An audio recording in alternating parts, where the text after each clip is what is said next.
Let's bring in Yossi Mekelberg. He's a senior consulting fellow at the Chatham House think tank in London. Welcome to DW, Yossi. Now, Trump seems very confident he has a deal on Gaza.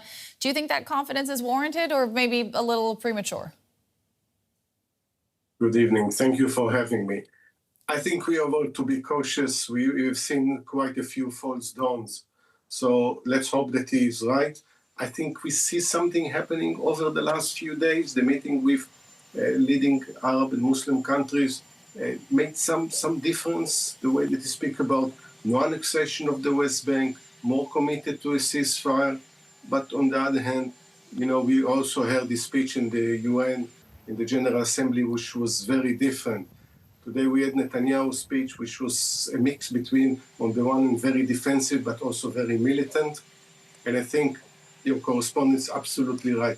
I think we should wait for the meeting on Monday. I think this will be an all-crucial meeting. The way that they come out, and whenever is the press conference, whatever come out of this meeting might define the next weeks, months, and probably the end of the war. Talk to us about the idea of a temporary governing body for a post-war Gaza, which could allegedly be led by former UK Prime Minister Tony Blair. Yeah, I think, politics always brings with it quite a few surprises. But we know that former Prime Minister Tony Blair was working from the beginning of the war on all sorts of plans from the humanitarian side, were bringing the war to an end. And I think now he put himself in the forefront also to be active in post-war Gaza. We'll need to see what happens there, but we know that there are close relations between Tony Blair and President Trump. He has almost an open door to speak with President Trump.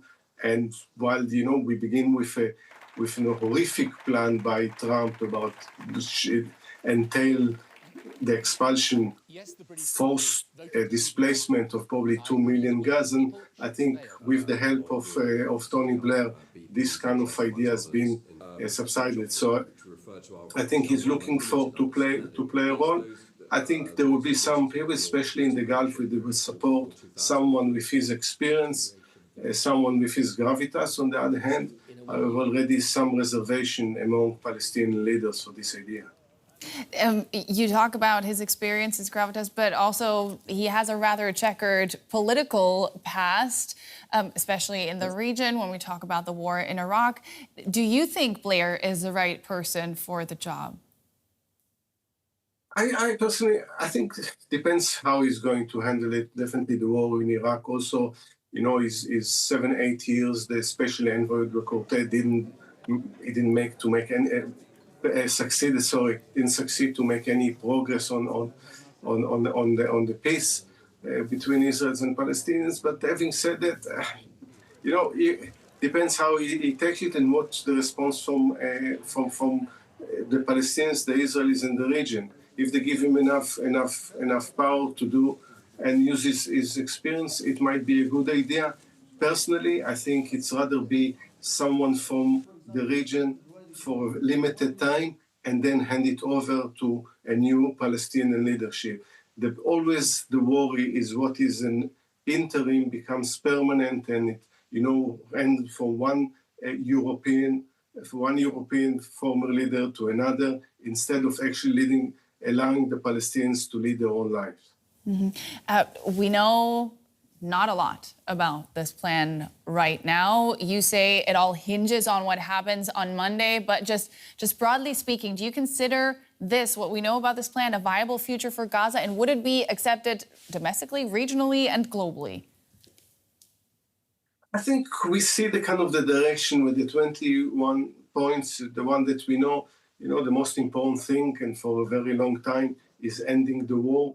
We see what's happening as we speak in Gaza, bringing the hostages back.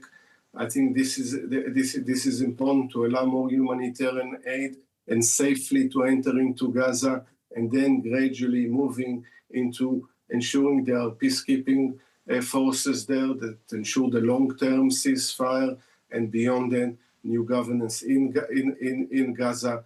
But the long term should be how we move from this situation into a two-state solution, ensuring that Gaza and the West Bank are part of the same political system. What we heard from Netanyahu in the UN today is that he completely excluded the possibility of a two-state solution. I think that's where the position of President Trump is all important. Yossi Mekelberg, Senior Consulting Fellow at Chatham House. Thank you so much for all your insights today. Great speaking to you. Thank you. I'd like to welcome Sarah Yerkes now, a Senior Fellow with the Middle East Program at the Carnegie Endowment for International Peace. Welcome to DW. President Donald Trump has expressed confidence, as we just heard, that a Gaza deal is close. Where do you think things stand with the deal, given that, we've heard this before? Absolutely. This is not the first time we've heard Donald Trump say that a deal is close and the deal has never materialized. The only person that really matters here is Benjamin Netanyahu. And as we just heard, what he said this morning in New York is that he needs to eradicate Hamas, that he will not oversee a Palestinian state. He doesn't want that to happen until Hamas is gone. That is not the same language as saying that a deal is close. Yeah, you were mentioning these comments by Benjamin Netanyahu saying he wanted to eradicate Hamas. When it comes, though, specifically to Donald Trump's claims of a deal being close, we haven't heard from Israel. We haven't heard from Hamas either. They haven't responded to this. What's your take on that? Yeah, I think, what we need to take from that is that, first of all, you do see some important progress. The fact that the various Arab leaders were able to meet, that they were able to meet with Trump, that Trump is putting the full weight of the United States behind this deal.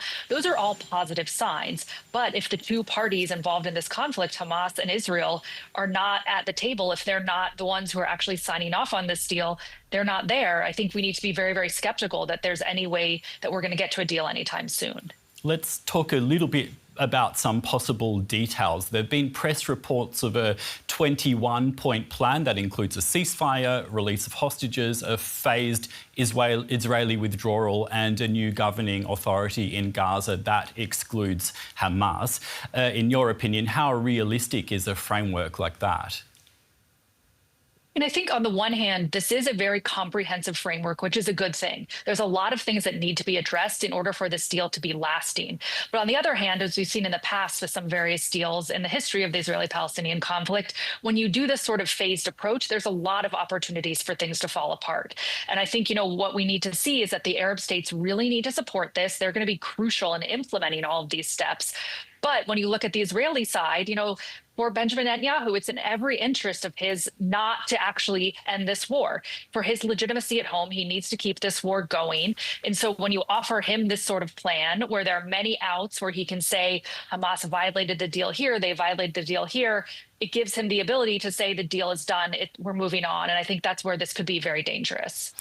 Speaking of Arab states, some of them are threatening to pull out of a deal normalising ties with Israel. That's called the Abraham Accords. This is something that Trump's first administration brokered. How much pressure is the potential collapse of such a key foreign policy achievement putting on Donald Trump?